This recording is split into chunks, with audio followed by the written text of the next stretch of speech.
Hello student. Uttarakhand में UK triple SC द्वारा आगामी जो परीक्षाएं आयोजित होनी हैं समूह गौ की या कनिष्ठ, ये जो कनिष्ठ सहायक या आपके जो उत्तराखंड पुलिस कांस्टेबल है या फिर आपका जो फॉरेस्ट गार्ड है, उनकी परीक्षाओं में हिंदी का जो पैटर्न है वो सेम है और सेम ही आपका सिलेबस है। सारी चीजें एक जैसी हैं और उसकी जो यूके ट्रिपल एससी की जो रणनीति है हालिया पेपरों से जो आपने देख ली होगी कि हिंदी में वो जिस तरीके से अब विविधतापूर्ण प्रश्न बना रहा है, उनको देखते हुए हमने आज का पेपर तैयार किया है। आपके लिए काफी लाभदायक हो सकता है। इसका पीडीएफ आप हमारे चैनल एसएस जो आप संजय देव क्लासेस जो टेलीग्राम चैनल है वहां से प्राप्त कर सकते हैं, जो इसकी पीडीएफ है। बाकी आपको मैं एक्सप्लेन कर दे रहा हूं, आपको कैसा लगा आप इस पे कमेंट जरूर करिएगा और हमें ये भी बताइएगा कि आप में से कौन कौन लोग चंपावत जिले से नहीं है, क्योंकि चंपावत जिले में हमारे ऑफलाइन लगभग बहुत बच्चे आते हैं। बाहर से कौन है ये भी आप हमें कमेंट करके बताइएगा कि कौन किस जिले से है। तो आपका मैं ये आपके क्वेश्चन पेपर को सॉल्व करवा रहा हूं। धार काटी उड़ाल ऊंची कुमाऊनी कहावत का अर्थ क्या है? धार काटी कुमाऊनी कहावत है ये आपका, धार काटी उड़ाल ऊंची। मतलब इस कुमाऊनी कहानी में रेखांकित जो कहावत है उसमें रेखांकित पद कौन है? धार वाला। धार काटी उड़ाल ऊंच मतलब यदि आप एक बार धार यानी कि ऊंचाई पर चढ़ जाते हैं तो उसके बाद निश्चित तौर पर ही आप कहीं को भी जाओ डाउन ही आएगा, यानी कि स्लोप आएगा। इसका मतलब है कि यदि आप एक बार कठिनाई को पार कर लेते हैं तो फिर आपका जीवन काफी स्मूथ हो जाता है। इसका अर्थ तो यह है, लेकिन इसमें धार शब्द का अर्थ पूछा है। धार का मतलब यहाँ पर्वत की चोटी है, यानी कि आप यदि की चोटी सबसे ऊंची जगह पहुंच जाते हैं तो फिर डाउन ही आता है। ठीक है, अगला जो क्वेश्चन है उसमें भी लोकोक्ति है। बामणोक नौल पानी मीठो। लोकोक्ति का सही अर्थ क्या होगा? बामणोक नौल मतलब, क्योंकि पहले जातिवाद के चलते आपके जो पंडितों का नौला होता था उसमें अन्य जाति के लोग नहीं पी सकते थे, तो उन्हें लगता था कि ये पानी मीठा होगा, तो इससे एक कहावत बन गई कि दूर के ढोल सुहावने होते हैं। जैसे है वैसे ही है कि अप्राप्य वस्तु को महत्वपूर्ण मान लिया जाता है, कि लोगों को ऐसा लगता होगा कि पानी तो सेम ही है, लेकिन लोगों को लगता है कि अप्राप्य है तो क्या पता वो मीठा होता होगा। अगला क्वेश्चन है, निम्नलिखित उत्तराखंड गीतों में से कौन सा सुमेलित नहीं है? इसमें है आपका झुमेलो, प्रेम प्रणय गीत है, सही है। बासंती गीत ऋतु गीत है, ये भी सही है, बसंत के महीने में आता है। भांटा सांटा ये आपका मनोरंजक गीत है बच्चों के। फ्यूली जैसी, फ्यूली जैसी जागर नहीं है, जागर तो हमारे देवी देवताओं की लोक गाथाएं हैं। फ्यूली जैसी एक ऐतिहासिक गाथा है जो आपके प्रेम प्रणय गाथा के रूप में गाई जाती है। तो ऐतिहासिक प्रेम प्रणय, ऐतिहासिक प्रेम प्रणय गाथा कह सकते हैं इसे, ना कि जागर। तो इसका सही आंसर ये वाला होगा। अगला क्वेश्चन है, निम्नलिखित कुमाऊनी गीतों में के साथ कौन सा गायक सुमेलित नहीं है? सांवरी सांवरी इंदर आर्य, ठीक है, हाल ही में चर्चा में आया था। उत्तरायणी कौतिक पत्तू कार्की, ये भी ठीक है। हिमुली राकेश खनवाल, ये भी ठीक है। रंगीली पिछौड़ी माया उपाध्याय, ये ठीक नहीं है, बल्कि यहां होना चाहिए प्रियंका महर। इस गीत को गाया है प्रियंका महर ने, तो इसका सही आंसर डी होगा। अगला क्वेश्चन है, उत्तराखंड में डुबका व्यंजन किससे बनाया जाता है? उत्तराखंड का जो डुबका व्यंजन, डुबके हमारे यहाँ आपके जो दाल है उसको भिगो करके उसको पीस करके जो व्यंजन बनाए जाते हैं उनको बोलते हैं। पहाड़ी जो भट्ट होते हैं यानी कि सोयाबीन और गहत जो दाल होती है कुल्थी, उससे आपके या तो इसकी बनाई जाती है या फिर भट्ट की बनाई जाती है। चुड़कानी निम्नलिखित में से क्या है? चुड़कानी दाल है। जब हम, क्योंकि हमारे यहाँ जो आपका गहत की दाल है वो कढ़ाई में पहले भिगो दी जाती है रात भर, फिर उसके बाद उसे पका करके उसे ऊपर से तड़का लगाया जाता है। जब उसे हम सीधे आपके फ्राई करते हैं दाल की तरह, तो उसको बोलते हैं हम आपका चुड़कानी। मतलब सीधे आपके तेल में उसके बीजों को डाल करके पहले तेल में पका लेना, फिर उसको आपका फ्राई करने के बाद फिर उसमें अन्य चीजें डालना, तो वो चुड़कानी कहलाता है। चुड़कानी दाल होती है, गहत का चुड़कानी होता है, भट्ट का चुड़कानी होता है। दो चीजों का चुड़कानी काफी फेमस है। निम्नलिखित कुमाऊनी आभूषणों में से कौन सा एक अपने पहने जाने वाले अंग से सुमेलित नहीं है? गोरख, कान में गोरख, एक जो कान में ऊपर की तरफ पहने जाते हैं उन्हें गोरख कहा जाता है। झालर गले में, हंसुली गले का है। बिंठी, बिंठी कान का नहीं है, बिंठी हाथ की उंगलियों में पहना जाता है, इसलिए ये हाथ का होगा, यानी कि जो आपका अंगूठी अंगूठी है उसी की तरह बिंठी होता है।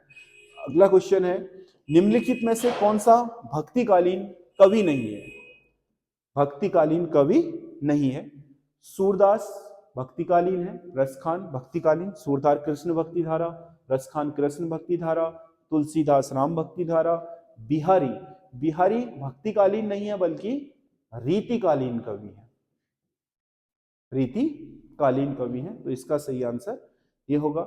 सुमित्रा नंदन पंत को उनकी किस रचना के लिए ज्ञानपीठ पुरस्कार दिया गया था? सुमित्रा नंदन पंत को ज्ञानपीठ पुरस्कार मिला था चिदंबरा के लिए, उनकी रचना है जो आपके आजादी के बाद उन्होंने लिखा, क्योंकि सुमित्रा नंदन पंत छायावाद से लेकर के जो साठों उत्तरी या नई कविता युग है वहां तक लगातार लिखते रहे थे अपनी रचनाओं को, तो इनकी रचनाएं बहुत बाद तक की हैं। चिदंबरा उनके बाद की ही रचना है, उसी के लिए आपका हिंदी साहित्य में पहला ज्ञानपीठ पुरस्कार प्राप्त हुआ।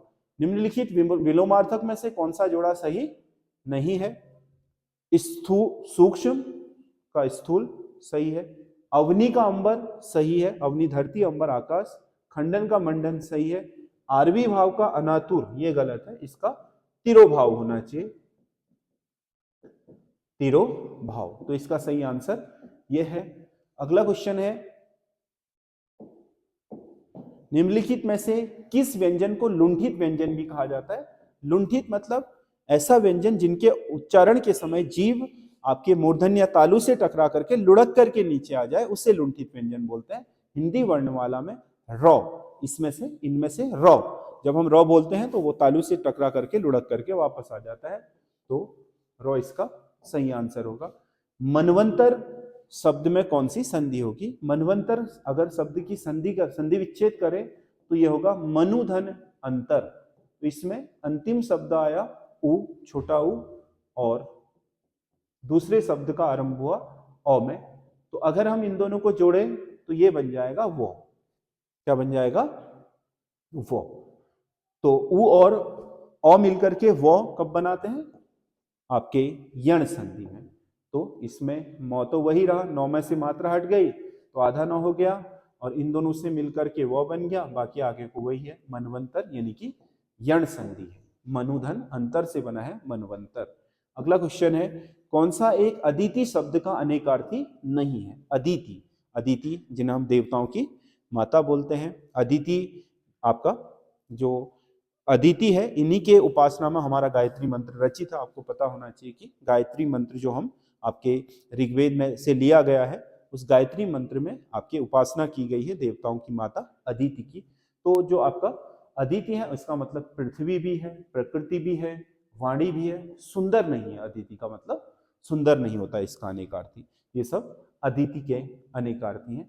अगला क्वेश्चन है, निम्नलिखित में से शुद्ध वाक्य का चयन कीजिए। पहला वाक्य है, कल रविवार का दिन था, तो आप इसे अनावश्यक शब्दों का प्रयोग हुआ है, कल रविवार था तो दिन की आवश्यकता नहीं है, तो ये गलत है। मैं इतना मीठा चाय नहीं पी सकता, इसमें आपका लिंग की गलती है, मैं इतनी मीठी चाय नहीं पी सकता होना चाहिए।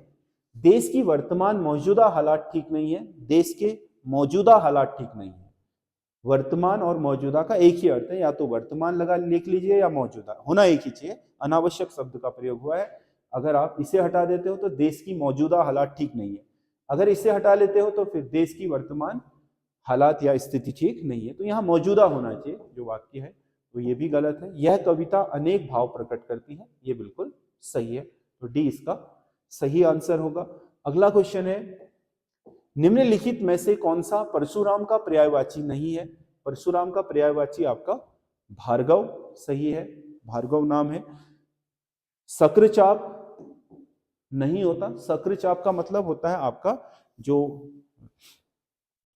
आपके बारिश के बाद इंद्रधनुष लगता है उसे शक्रचाप कहा जाता है, तो ये सही आंसर हो गया। भृगुनंदन भृगु ऋषि के पुत्र थे, तो ये तो सही है। रेणुका माता का नाम था, रेणुका तनय, ये भी सही है, तो इसका सही आंसर शक्रचाप होगा। अगला क्वेश्चन है, आप भला तो जग भला उक्त वाक्य में सर्वनाम का कौन सा प्रकार होगा? आप भला तो जग भला। आप मतलब यहां अपने आप के लिए, आप मतलब खुद भले हो, तो खुद, स्वयं, आप, अपनत्व को दर्शाने वाले जो सर्वनाम शब्द होते हैं वो निजवाचक सर्वनाम होते हैं। आप यहां पर निजवाचक सर्वनाम है, न कि आपका मध्यम पुरुष सर्वनाम। ऐसा कार्यालयी पत्र जो एक साथ अनेक राज्यों, मंत्रालयों, विभागों, अधिकारियों को भेजा जाता है क्या कहलाता है? तो उसे गस्ती पत्र, परिपत्र या सर्कुलर कहा जाता है। इसमें प्रेषक एक ही होता है, प्रेषित यानी कि प्राप्त करने वाले एक से अधिक होते हैं, इसीलिए समस्त विभागीय अध्यक्ष, विभागाध्यक्ष, इस तरीके से कई सारे आपके शब्दों का प्रयोग किया जाता है। संबोधन में महोदय, महोदया दोनों लिखे जाते हैं, एक ही चीज नहीं लिखी जाती है। तो परिपत्र आपका एक साथ एक से अधिक स्थानों में भेजा जा सकता है। बूढ़ी काकी प्रेमचंद की किस विधा में रचित है? बूढ़ी काकी प्रेमचंद की कहानी है, बहुत फेमस कहानी आपका। अगला क्वेश्चन है, दो विपरीतार्थक शब्दों के बीच कौन सा चिन्ह लगता है? तो दो विपरीतार्थक शब्द होंगे, जैसे रात दिन, रात दिन, तो इनके बीच में लगेगा योजक चिन्ह। क्या लगेगा? योजक चिन्ह। अगला क्वेश्चन है, भोजपुरी का भारतेंदु किसे कहा जाता है? भोजपुरी का शेक्सपियर या आपका भारतेंदु कहा जाता है भिखारी ठाकुर को। तो ये 20 क्वेश्चन है, आपको कैसे लगे आप हमें कमेंट करके जरूर बताइएगा। और आगामी परीक्षाओं की तैयारी के लिए हमारे चैनल एसएस स्टडी के साथ लगातार बने रहिए। धन्यवाद।